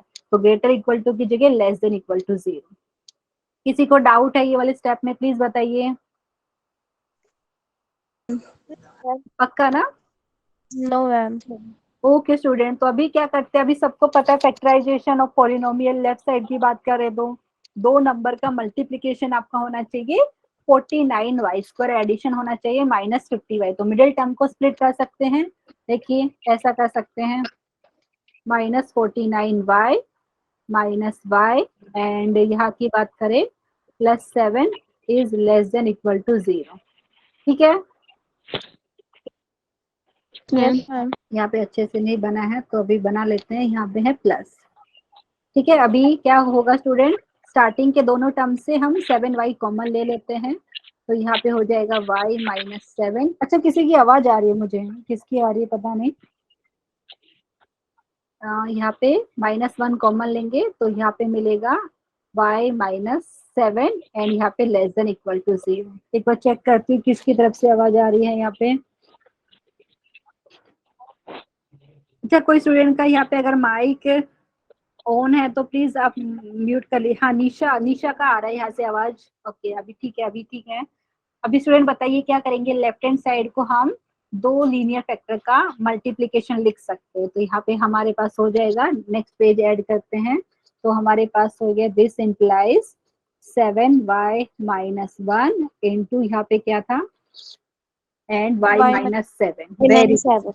y माइनस 7, ठीक है। और ये हमारे पास लेस देन इक्वल टू 0 है। स्टूडेंट याद है अभी क्या है, दो लीनियर फैक्टर का प्रोडक्ट है, तो हम बेबी कर्व मेथड अप्लाई करेंगे। देखिए क्योंकि y के टर्म्स में है तो जो वेरिएबल प्रेजेंट है उसका कोएफिशिएंट कितना होना चाहिए, मतलब पॉजिटिव होना चाहिए। पॉजिटिव है, पॉजिटिव ऑलरेडी है, फिर क्या करेंगे, जो लीनियर फैक्टर है उनको इक्वल टू 0 करके जो वैल्यूज आएगी वो वैल्यूज फाइंड करना है, उनको बोलते हैं क्रिटिकल पॉइंट। ठीक है, क्रिटिकल पॉइंट यहाँ से हमें एक 1/7 मिलेगा, ठीक है, और दूसरे फैक्टर से मिलेगा हमें 7। इन दोनों में बड़ा कौन सा है, 7। इसके राइट साइड में एक्सट्रीम राइट में आएगा प्लस साइन, ठीक है। अभी क्या हो रहा है स्टूडेंट, ये जो भी लीनियर फैक्टर है जिन्होंने हमें क्रिटिकल पॉइंट दिया है उन सबका पावर है 1। 1 है मतलब ओड पावर है, तो 7 के एक्सट्रीम राइट में प्लस है तो एक्सट्रीम लेफ्ट में यहाँ पे माइनस हो जाएगा, यहाँ पे फिर चेंज हो जाएगा क्योंकि 1/7 ये वाले फैक्टर ने दिया है, इसका पावर भी ओड है, 1 है, ठीक है। अभी स्टूडेंट 1/7 वैल्यू इंक्लूड कर सकते हैं कि नहीं, कर सकते हैं, क्योंकि लेस देन इक्वल टू है तो ये वाला लेफ्ट हैंड साइड आपका 0 हो सकता है, यहाँ पे भी 7 इंक्लूड कर सकते हैं। अभी बताइए, इनइक्वालिटी का साइन है लेस देन इक्वल टू का, मतलब वो रीजन ढूंढना है जो आपको नेगेटिव साइन दे, ठीक है। लेस देन दिया है तो मतलब नेगेटिव वाला, तो यहाँ से देख के ही पता चल रहा है, तो यहाँ से आपको क्या मिलेगा, y बिलोंग्स टू, देखिए क्लोज इंटरवल 1/7 से 7। किसी को डाउट है प्लीज बताइए, तो यहाँ से आप लिख सकते हो, एक तो ऐसा लिख सकते हो y belongs to close interval 1/7 से लेके 7, या दूसरा तरीका है इसको लिखने का ये वाला भी, 1/7 is less than equal to y less than equal to 7, ठीक है। तो बेसिकली y क्या था, जो एक्सप्रेशन का वैल्यू उन्होंने पूछा था, ठीक है, तो हमने उसको ऐसा लिख दिया है। तो अभी ऑप्शन में चेक कर लेते हैं कुछ ऐसा दिया है क्या, देखिए ये दिया है ऑप्शन सी में, मतलब उन्होंने बोला है कि ये जो एक्सप्रेशन का वैल्यू कहाँ से कहाँ लाई करेगा, मतलब कौन से इंटरवल में, तो ये आ जाएगा 1/7 से लेके 7। समझ में आया सबको, प्लीज Yes, बताइए। ma'am. ठीक है, इस टाइप के क्वेश्चन आ सकते हैं, लेकिन कब अप्लाई करेंगे ये वाला, जैसे मैंने बताया ये जब आपका quadratic polynomial divided by quadratic polynomial के टर्म्स में रहेगा तब आप ऐसा करेंगे, ठीक है। समझ में आई, ये तो मुझे Yes, मैंने ma'am. सोल्व किया इसलिए ज्यादा टाइम लगा, अदरवाइज आप सोल्व करेंगे तो 2 मिनट भी नहीं लगेगा आपको, प्रैक्टिस करेंगे तो 1 मिनट में भी हो जाएगा। ठीक है स्टूडेंट, समझ में आया पक्का, Yes, ma'am. Yes, sir. Okay. तो अभी स्टूडेंट ये वाला हो गया हमारा कंप्लीट, तो अभी हम क्या है, अभी हमारे पास टाइम है, जैसे मैंने बताया था कि मैं आपका 10 मिनट एक्स्ट्रा भी लेने वाली हूँ, तो अभी हम करेंगे नेचर ऑफ रूट्स, तो ऑलरेडी हमारा हो गया, अभी कॉमन रूट्स की बात करेंगे। अगर इसमें किसी को डाउट है तो प्लीज पूछिए, मैं आपकी डाउट सोल्व करने के लिए हूँ, अदरवाइज कॉमन रूट्स का कॉन्सेप्ट आज ही हम स्टार्ट करते हैं, ठीक है। किसी को डाउट है इसमें, No, ma'am. Okay student, thank you for confirmation. अच्छा अभी कॉमन रूट्स की बात कर रहे हैं, तो कॉमन रूट्स किसकी बात कर रहे हैं, दो क्वाड्रेटिक इक्वेशन हमने लिया है, तो दो क्वाड्रेटिक रूट्स के आपको, दो क्वाड्रेटिक इक्वेशन है तो आपको पता है उनके जो रूट्स आएंगे, एक क्वाड्रेटिक इक्वेशन की बात करें उसके 2 रूट आएंगे, दूसरे क्वाड्रेटिक इक्वेशन की बात करें उसके भी 2 रूट आएंगे, ठीक है। अभी हो सकता है कि दोनों क्वाड्रेटिक इक्वेशन जो है उनका कोई कॉमन रूट हो, एक सिंगल कॉमन रूट हो सकता है या दोनों ही रूट कॉमन हो, तो उसके बारे में हम बात करेंगे, ठीक है। तो यहाँ पे मैं लिख लेती हूँ, तो यहाँ पे कंसीडर, तो कंसीडर यहाँ पे जैसे पहला एक क्वाड्रेटिक इक्वेशन है a1x² plus b1x plus c1 is equal to 0, एक ये ले लिया। दूसरा ले लिया हमने a2 into x² plus b2 into x plus c2 is equal to 0। सब लोग एग्री करेंगे जो लीडिंग कोएफिशिएंट है नॉट इक्वल टू 0 आना चाहिए, ठीक है। तो यहाँ पे आप चाहे तो लिख लीजिए a1 not equal to 0 and a2 not equal to 0, तभी ये क्वाड्रेटिक रहेगा। एंड a1 b1 c1 वो आपका रियल नंबर है, ठीक है स्टूडेंट। तो दो क्वाड्रेटिक इक्वेशन हमने ले लिया है यहाँ पे, तो अभी हम उनके कॉमन रूट्स की बात कर रहे हैं, ठीक है। तो यहाँ पे तो क्या क्या पॉसिबिलिटी हमारे पास, ये दोनों रूट्स कॉमन हो सकते हैं, मतलब दोनों रूट्स, पहले वाले क्वाड्रेटिक इक्वेशन के जो 2 रूट्स आए वो दूसरे के भी सेम रूट हो सकते हैं, ठीक है। 2 केस आपके पास बनेगा, तो यहाँ पे लिख सकते हैं, ऐसा हो सकता है कि 1 रूट कॉमन हो, 1 रूट कॉमन हो सकता है, या दूसरी की बात करें, दूसरा केस हो हो सकता है कि दोनों ही रूट कॉमन है, 2 रूट्स कॉमन या बोथ रूट्स आर कॉमन, ऐसा भी लिख सकते हैं यहाँ पे। एक तो इसको अगर मैं इरेज करूँ तो दो ही रूट होते हैं क्योंकि क्वाड्रेटिक की बात कर रहे हैं यहाँ पे, तो यहाँ पे बोथ रूट्स आर कॉमन। समझ में आया स्टूडेंट क्या बोलना चाह रही हूँ मैं? अभी उनका कंडीशन पढ़ने वाले हैं, मैं फॉर्मूले का डेरिवेशन आपको नहीं देने वाली क्योंकि वो टाइम कंज्यूमिंग है, लेकिन आप किसी को जानना है कि आया कहाँ से वो मैं आपको बताती हूँ, ठीक है। तो यहाँ पे क्या कर रहे हैं स्टूडेंट, दो क्वाड्रेटिक इक्वेशन ले लिए हमने, तो उनके रूट्स कॉमन की बात कर रहे हैं। तो ऐसा हो सकता है कि एक रूट कॉमन हो या दूसरा केस के कि दोनों ही रूट कॉमन है, बोथ रूट्स आर कॉमन। तो कंडीशन क्या है वो अभी हम करने वाले हैं, ठीक है। ठीक है, अभी स्टूडेंट जब दोनों रूट्स कॉमन आते हैं वो कब पॉसिबल है, मतलब आपको जैसे एक एग्जांपल देके मैं ट्राई करती हूँ यहाँ पे नेक्स्ट पेज पे, ठीक है। पहले तो आप चाहे तो वन रूट की कॉमन की बात कर लेते हैं, वन रूट कॉमन। उसके लिए स्टूडेंट एक कंडीशन दिया है, वो कंडीशन आप कब यूज करेंगे, जब आपके पास और कुछ मतलब चॉइस ही ना बचे तब आप कंडीशन यूज कीजिए, ठीक है। अगर अगर आपके पास कोई चॉइस है, जैसे कुछ आपको क्वाड्रेटिक इक्वेशन दिया है, आप डायरेक्टली देख के उसके रूट्स निकाल सकते हो, तो हम दोनों मेथड सीखेंगे कि कैसे, अगर आपको क्वाड्रेटिक इक्वेशन दी है जिसके रूट्स आप निकाल के हैं, और क्योंकि हम वन रूट कॉमन की बात कर रहे हैं, ठीक है, तो कैसे निकाल सकते हो वो हम डिस्कस करेंगे। तो ये वन रूट कॉमन होने का कंडीशन यहाँ पे वो कब यूज करेंगे वो भी मैं आपको अभी क्वेश्चन सोल्व करेंगे तो समझा देती हूँ, ठीक है। तो यहाँ पे जो क्वाड्रेटिक इक्वेशन लिए हमने ये लिए स्टूडेंट, और अभी वन रूट कॉमन के लिए कंडीशन क्या है, वन रूट कॉमन का कंडीशन ऐसा है, आपको ट्रिक भी बता देते हो कैसे याद करते हैं। जैसे जो कोएफिशिएंट है वो लिखिए यहाँ पे A1 B1 C1, एंड यहाँ पे लिखते हैं A2 B2 C2, ठीक है। तो वन रूट कॉमन होने का कंडीशन ये है कि देखिए यहाँ पे मैं लिख देती हूँ, यहाँ पे कंडीशन है यहाँ पे A1 into C2 minus A2 into C1 का होल स्क्वायर। स्टूडेंट कैसा हो रहा है, देखिए यहाँ पे जो एक्सट्रीम पे जो पॉइंट है ना, देखो बेसिकली उनका डिटर्मिनेंट की बात कर रही हूँ मैं यहाँ पे। जैसे ऐसा डिटर्मिनेंट आपको पता होगा, 10th में सीखा आपने, A1 C1 यहाँ पे A2 C2, ऐसा मैं डिटर्मिनेंट यहाँ पे लिया है और ये यहाँ पे मैंने रिप्रेजेंट किया है, ठीक है। तो basically A1 multiplied by C2, फिर यहाँ पे माइनस साइन है A2 इंटू C1। ये आपको ट्रिक बता रही हूँ कि कैसे याद करना है आपको, ठीक है। और यहाँ पे राइट साइड की बात, यहाँ पे क्या आता है, पहले इनको मल्टीप्लाई कीजिए, इसको इससे, फिर माइनस करके इसको इससे, तो यहाँ पे आपको मिलेगा A1 B2 minus A2 B1, और ये ब्रैकेट किससे मल्टीप्लाई होता है, अभी नेक्स्ट वाला लीजिए, ये वाला इसके साथ मल्टीप्लाई, तो ये आपके पास हो जाएगा B1 C2, एंड यहाँ पे मिलेगा आपके पास B2 C1। स्टूडेंट को समझ में आया, ये कंडीशन है। कभी कभी आपको क्वेश्चन ऐसा दिया रहता है, दो इक्वेशन आपको दे देंगे और बोलेंगे कि उनमें एक रूट कॉमन है, तो ये कंडीशन आप यूज कर सकते हैं, लेकिन ये कंडीशन तब यूज करना है जब आपको कुछ मतलब और कुछ चॉइस ही ना मिले। समझ में आ रहा है? अदरवाइज कुछ क्वेश्चन में हम डायरेक्टली उस इक्वेशन को सोल्व करके भी रूट्स निकाल सकते हैं कॉमन। ठीक है स्टूडेंट, समझ में आया मैं क्या बोलने का ट्राई कर रही हूँ?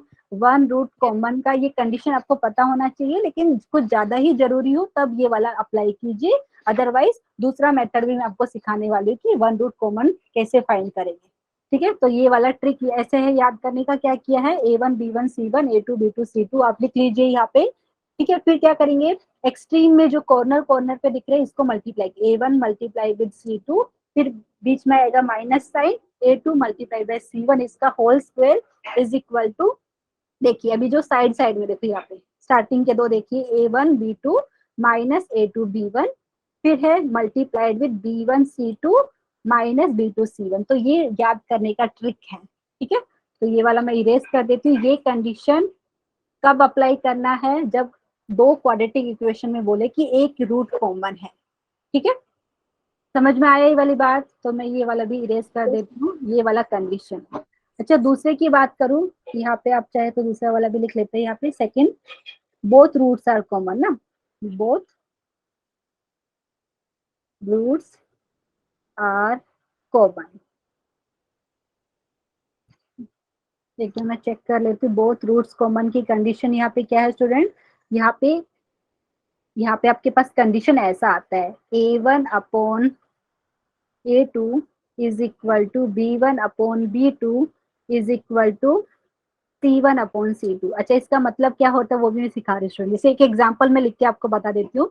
जैसे आपके पास एक इक्वेशन है, जैसे x square plus 3x plus 2 is equal to 0। ठीक है स्टूडेंट, तो इसके आपको पता है दो रूट्स आप निकाल सकते हो, जो भी आपको मेथड लगाना है, फैक्टराइजेशन से कीजिए, मिडिल टर्म स्प्लिटिंग से कीजिए, तो आपको दो रूट्स मिलेगा। ठीक है, तो अभी मैं क्या बोली, एक तो इक्वेशन ये हो गया क्वाड्रेटिक इक्वेशन, तो इसकी आप है ना जो कांस्टेंट मल्टीपल रहते हैं ना, जैसे अगर मैंने ये इक्वेशन को सपोज 3 से मल्टीप्लाई कर दिया, ठीक है, तो 3 टाइम्स एक्स स्क्वायर, तो यहाँ पे हो जाएगा plus 9x plus 6 is equal to 0। तो ये जो क्वाड्रेटिक है इक्वेशन है, इसके भी सेम रूट आएंगे जो ये वाली इक्वेशन का है। ठीक है, तो ऐसी इक्वेशन को हम बोलते हैं यहाँ पे आइडेंटिकल इक्वेशन। बेसिकली आपको ये इक्वेशन से ये वाली इक्वेशन कैसे मिली, आपने जो नॉन जीरो कांस्टेंट से मल्टीप्लाई किया ये इक्वेशन को, ये मिला। तो ऐसा केस में दोनों रूट्स आपको कॉमन मिलेगा क्वाड्रेटिक इक्वेशन का। तो कंडीशन बेसिकली आपको क्या है, यहाँ पे लिखा है A1 upon A2 is equal to B1 upon B2 is equal to C1 upon C2। यहाँ पे देख के भी आपको पता चल रहा है। देखिए इसका कोएफिशिएंट पहले इक्वेशन में एक्स स्क्वायर का कोएफिशिएंट 1, यहाँ पे 3। समझ में आ रहा है स्टूडेंट, यहाँ पे पहले इक्वेशन में x का कोएफिशिएंट 3, सेकंड इक्वेशन में x का कोएफिशिएंट 9। ठीक है, तो ये आपको कंडीशन दी है जब दोनों रूट्स आपका कॉमन रहेगा। लेकिन ये भी पता होना चाहिए दोनों रूट्स कॉमन कब आएगा, जब जब आपके दोनों क्वाड्रेटिक इक्वेशन आइडेंटिकल होगा। आइडेंटिकल होगा मतलब एक क्वाड्रेटिक इक्वेशन को अगर आप कोई कांस्टेंट नॉन जीरो कांस्टेंट से मल्टीप्लाई करते हैं तो दूसरा वाला आपको मिल रहा है, तो ऐसे केस में वो दोनों रूट्स आपको कॉमन मिलेगा। ठीक है, समझ में आया ये वाली बात। आप चाहे तो Yes, इसका ma'am. प्रूफ कर सकते हो, प्रूफ बहुत इजी है।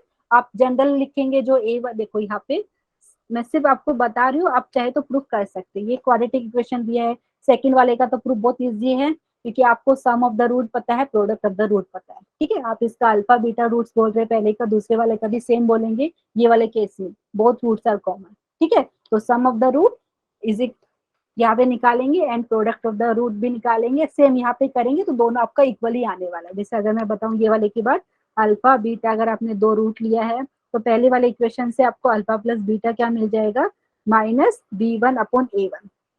ठीक है, अल्फा इंटू बीटा पहले वाले इक्वेशन से क्या मिल जाएगा स्टूडेंट आपको, C1 अपॉन A1। ठीक है, और अभी सेकंड इक्वेशन के भी रूट अगर आप अल्फा बीटा बोल रहे हैं तो यहाँ से भी आपको क्या मिलेगा, अल्फा प्लस बीटा मिल रहा है minus B2 upon A1 and यहाँ से अल्फा इंटू बीटा आपको मिल रहा है C2 अपॉन A2।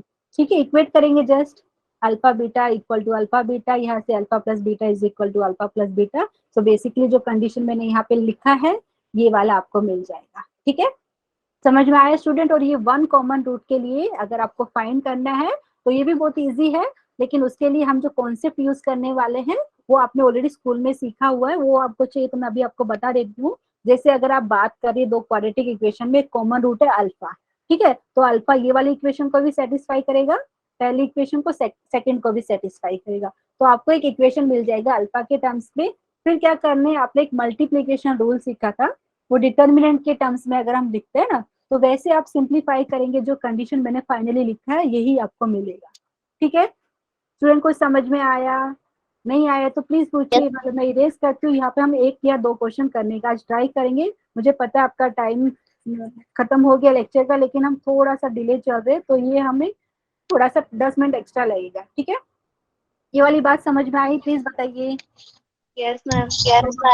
ठीक है, तो ये कंडीशन आपको पता होना चाहिए, मैंने यहाँ पे लिख दिया है। तो वन रूट कॉमन होने का कंडीशन ये है, लेकिन ये तब यूज करेंगे जब और कुछ सूझ ही नहीं रहा हो हमें। ठीक है, अदरवाइज वन कॉमन रूट के अगर आपको इक्वेशन थोड़ी सिंपल वाली है तो हम डायरेक्टली भी सोल्व कर सकते हैं, तो अभी हम डिस्कस करेंगे। तो कंडीशन यहाँ पे वन रूट कॉमन के लिए A1C2 माइनस A2C1 का whole square is equal to A1B2 minus A2B1 into B1C2 minus B2C1, ये है। ठीक है, तो अभी हम क्वेश्चन सोल्व करके देखते हैं, एक होता है कि दो होता है। चलो ये वाला ट्राई करते हैं student, please read the question carefully everyone. At least एक क्वेश्चन तो सोल्व करेंगे आज हम। एवरीवन रीड द क्वेश्चन, फिर मैं यहाँ पे आपको डिस्कस करती हूँ। ठीक है, यहाँ पे एग्जाम्पल में क्या दिया है, if x square plus ax plus bx is, okay again मेरा मिस्टेक है यहाँ पे, if x square plus ax plus bc is equal to 0 and दूसरा क्वाड्रेटिक इक्वेशन है ऐसा है, x square plus b x plus c a is equal to 0 and यहाँ पे बोला ए नॉट इक्वल टू 0 है, have a common root then find the equation with other uncommon root. अच्छा, इसका मतलब क्या समझे स्टूडेंट आप? किसी को समझ में आया क्या बोलना चाह रहे हैं? यहाँ पे क्या बोले, जैसे ये पहली वाली इक्वेशन है, इसके दो रूट, जैसे अगर मैंने बोल दिया अल्फा एंड बीटा है, ठीक है, ठीक है, क्योंकि दोनों इक्वेशन में एक कॉमन रूट है, तो जैसे ये वाली जो इक्वेशन है इसका रूट जैसे मैंने बोल दिया एक अल्फा है, दूसरा है गामा, ठीक है, क्योंकि मैं मान रही कि अल्फा इन दोनों में कॉमन है, ठीक है। तो ये कहने का मतलब अभी ये बोल रहे कि then find the equation with uncommon root, मतलब आपको वो क्वाड्रेटिक इक्वेशन फाइंड करनी है जिसके रूट्स आपको बीटा एंड गामा मिलेंगे। इन दोनों के अनकॉमन रूट कौन से थे? बीटा और यहाँ से गामा। तो आपको वो क्वाड्रेटिक इक्वेशन फाइंड करना है जिसके रूट्स आपको बीटा एंड गामा है, ठीक है। बहुत इजी क्वेश्चन है, लेकिन अभी हम इसको करते हैं। अच्छा स्टूडेंट, यहाँ पे देखेंगे, यहाँ पे एक रूट कॉमन बताया है, तो मैंने बताया था या तो आप कंडीशन यूज कर लीजिए, कंडीशन कर सकते हो, लेकिन कंडीशन जब यूज कीजिए जब और कुछ नहीं समझ में आ रहा है, लेकिन अभी हम इसको बिना कंडीशन यूज किए भी सोल्व कर सकते हैं। कैसे? बस आज के लिए हम ये क्वेश्चन करते हैं डिस्कस। तो स्टूडेंट कैसे करेंगे, देखिए ये क्वाड्रेटिक इक्वेशन दी हुई है हमें, ठीक है। तो अगर मैं बोल रही हूँ कि अल्फा इन दोनों का कॉमन रूट है, ठीक है, ले सकते हैं ऐसा स्टूडेंट? प्लीज बताइए। Yes, ma'am. ठीक है, तो यहाँ पे अगर हम सॉल्यूशन की बात करते हैं तो यहाँ पे ले लेते हैं, या आप चाहे तो डायरेक्टली अल्फा ऐसा ले सकते हैं, या ये दोनों की देखो क्वाड्रेटिक इक्वेशन दी है और आपको पता है, देखिए एक्स स्क्वायर और यहाँ पे भी एक्स स्क्वायर के टर्म्स में हमारे पास है, तो कोएफिशिएंट उनका सेम है। तो एक काम क्या कर सकते हैं यहाँ पे स्टूडेंट, डायरेक्टली कंडीशन अप्लाई करने की बजाय इन दोनों इक्वेशन को सोल्व कर लेते हैं। जैसे हम साइमल्टेनियसली इक्वेशन सोल्व करते थे, उधर से आपको कुछ तो कॉमन सॉल्यूशन मिलता था ना, आपको करते थे ना स्कूल में, तो वो हम यहाँ पे ट्राई कर सकते हैं। स्टूडेंट करें ऐसा? प्लीज बताइए। तो यहाँ पे अगर मैंने क्या Yes, किया, ma'am. मैं लिख देती हूँ यहाँ पे, आप चाहे तो ऐसा लिख लीजिए, alpha is the common root, तो अल्फा ये वाली इक्वेशन को भी सेटिस्फाई करेगा, इसको भी करेगा। ऐसे कीजिए, या डायरेक्टली जो इक्वेशन दी है उसको सोल्व कर लेते हैं यहाँ पे, ठीक है। जैसे अगर मैं बात करूँ, ये एक्स स्क्वायर है plus a x plus b c is equal to 0, ये दिया है। दूसरा में दिया है यहाँ पे x square plus b x plus c a is equal to 0।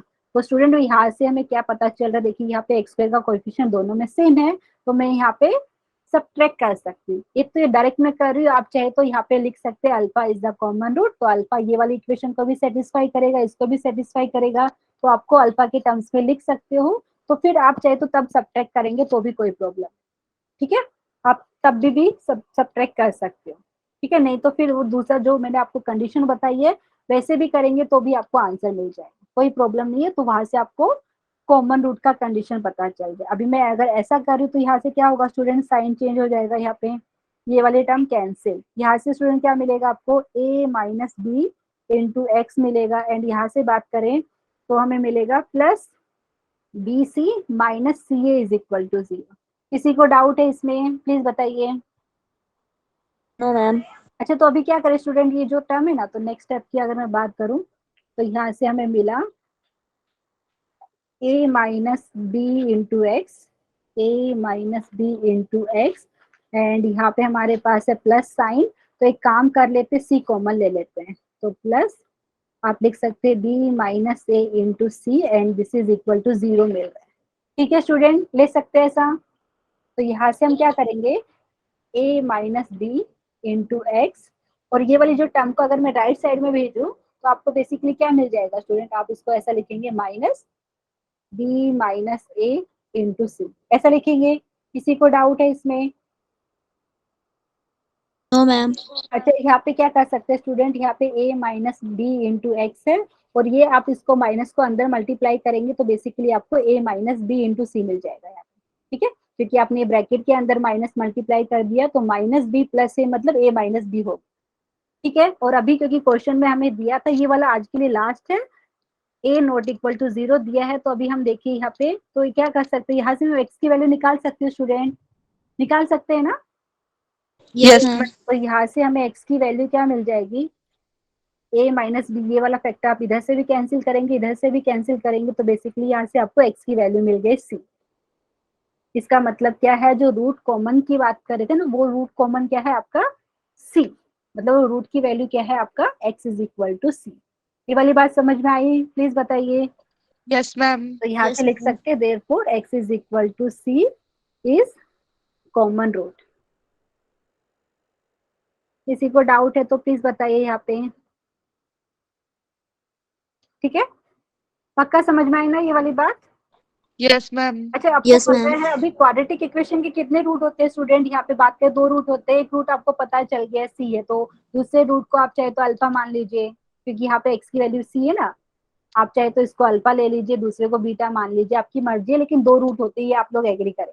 ठीक है, तो आप यहाँ पे लिखना चाहिए, जैसे अगर हमने पहली वाली इक्वेशन ले लेते हैं, यहाँ पे पहली इक्वेशन है x square plus a x plus b c is equal to 0। तो यहाँ अगर हम लिखना चाहें तो एक्स स्क्वायर प्लस क्या था आपके पास ए एक्स एंड यहाँ पे plus b c is equal to 0 has 2 root आएंगे। एक रूट आप यहाँ पे डेफिनेटली सी बोलने वाले हैं, और दूसरे रूट को अगर आप चाहे तो अल्फा बोल सकते हैं।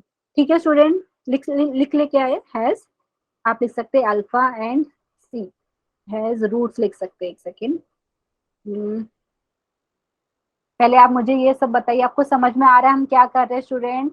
आप चाहे तो डायरेक्टली Yes, जो मैंने कंडीशन आपको बताई वो भी यूज कर सकते थे, वहां से आप कॉमन रूट निकल जाएगा। अदरवाइज डायरेक्टली इक्वेशन को सोल्व किया तो वहां से भी आपको पता चला कि एक्स इक्वल टू सी इसको सेटिस्फाई कर रहा है, दोनों इक्वेशन को, मतलब ये कॉमन रूट है। तो यहाँ से जो इक्वेशन की बात करें तो उसके रूट्स की बात करें तो x square plus a x plus b c is equal to 0 has roots आप लिख सकते हैं अल्फा एंड सी। एक अल्फा ले लिया, दूसरा तो आपको पता है सी है। ठीक है स्टूडेंट, अभी आप मुझे बताइए, प्रोडक्ट ऑफ द रूट आपने सीखा है concept, and addition of the root भी सीखा है। तो यहाँ से अगर मैं प्रोडक्ट ऑफ द रूट लिखना चाहूँ स्टूडेंट तो क्या हो जाएगा? Product of the root, 2 root alpha and c है यहाँ पे, तो अल्फा इंटू सी क्या हो जाएगा? Constant term divided by the coefficient of x square. तो यहाँ से मैं लिख सकती हूँ बी सी, प्लीज बताइए एवरीवन। आज के लिए लास्ट है, ये वाला कंप्लीट करते, नहीं समझ में आ रहा तो आप प्लीज मुझे बताइए। ठीक है, ये b इंटू सी कैसे आया? क्योंकि देखिए ये जो क्वाड्रेटिक इक्वेशन है तो इसके रूट्स हमने अल्फा एंड सी बोला है, तो product of the root alpha into c क्या हो गया? Constant term divided by the coefficient of x square. ठीक है, तो ये अल्फा इंटू सी आपका हो गया b इंटू सी। तो स्टूडेंट यहाँ से अगर आप कंपेरिजन करेंगे तो अल्फा की वैल्यू क्या हो गई? b हो गया। समझ में आए वाली बात? किसी को डाउट? ma'am. Yes ma'am. ठीक है, तो यहाँ पे ये हमने लिख दिया है, ये पहली वाली इक्वेशन के रूट्स हो गया। पहली वाली इक्वेशन के रूट्स क्या हो गया? एक बी हो गया, एक सी हो गया। ठीक है, अभी जो दूसरी क्वाड्रेटिक इक्वेशन है उसके भी रूट्स फाइंड करने पड़ेंगे हमें, क्योंकि एक कॉमन रूट तो आपने बता दिया है कि सी है, क्योंकि हमने कैलकुलेट किया था। तो एक रूट सी हो गया, लेकिन इसका दूसरा रूट फाइंड करना है सेकेंड इक्वेशन का। ठीक है, तो अभी लिख देते हैं, इसमें प्रोडक्ट ऑफ द रूट वाला ही कॉन्सेप्ट यूज करेंगे। एक पेज और ऐड कर देती हूँ। सो आप लिख सकते हैं क्वाड्रेटिक इक्वेशन क्या है यहाँ पे? X square plus b x plus c है।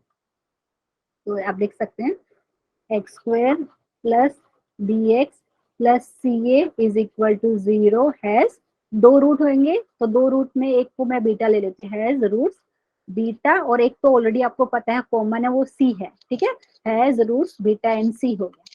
ठीक है स्टूडेंट, तो यहाँ पे आपको पता है product of the root beta into c की बात करूँ तो क्या हो जाएगा? Constant term divided by the coefficient of x square. तो ये आपका हो गया सी ए। एग्री करेंगे सब लोग मेरी बात से? तो इसका Yes, मतलब क्या हो गया? बीटा का वैल्यू हो गया ए। ठीक है, तो मतलब अभी हम जो क्वाड्रेटिक इक्वेशन जो हमने लिया है स्टार्टिंग में 2, तो उनके अनकॉमन रूट्स की बात की जाए तो स्टूडेंट अनकॉमन रूट कौन सा हो गया? एक अल्फा हो गया एंड दूसरा हो गया बीटा। ठीक है, Beta. हाँ, तो अभी यहाँ पे लिख सकते हैं देयरफॉर एक क्वाड्रेटिक इक्वेशन, देयरफॉर एक quadratic equation whose roots are alpha and beta, क्योंकि यहाँ पे अल्फा एंड बीटा हमने 2 अनकॉमन रूट लिया है ये वाली जो क्वाड्रेटिक इक्वेशन की। ठीक है, तो वो वाली ये देखो, इसके रूट्स हमने अल्फा एंड एक सी आया है, यहाँ पे बीटा एंड सी आया है। तो एंड ऐसे इक्वेशन लिखने हैं जिसके रूट अल्फा एंड बीटा है। ठीक है, जो हमने जो sum of the roots and product of the root वाला कॉन्सेप्ट सीखा था वो अप्लाई करेंगे। देयरफॉर एक quadratic equation whose roots are alpha and beta is given by, ऐसा लिख सकते हैं, इज गिवन बाय। स्टूडेंट क्या होगा? X square minus sum of the root into x plus product of the root is equal to 0। Just अभी value आपको substitute करनी है, तो मतलब यहाँ पे हो गया एक्स स्क्वायर, अल्फा की वैल्यू क्या थी हमारे पास स्टूडेंट यहाँ पे? हाँ, अल्फा की वैल्यू थी बी। यहाँ पे b है एंड बीटा की वैल्यू की बात करें तो ये हमारे पास a है into x and alpha into beta हो जाएगा b इंटू ए, मतलब ए बी, ठीक है, इज इक्वल टू 0। जस्ट इसको सिंप्लीफाई करके लिखना है या आप चाहे तो एज इट इज ऐसा लिख सकते हैं। ठीक है, समझ में आया आपको? किसी को डाउट है तो प्लीज बताइए। तो यहाँ पे मैं आंसर की बात करूँ तो हाँ, इतना आप लिख के छोड़ सकते हो, तो ये हमारा सॉल्यूशन हो जाएगा। तो ये हमारा फाइनल आंसर हो गया। समझ में आया सबको?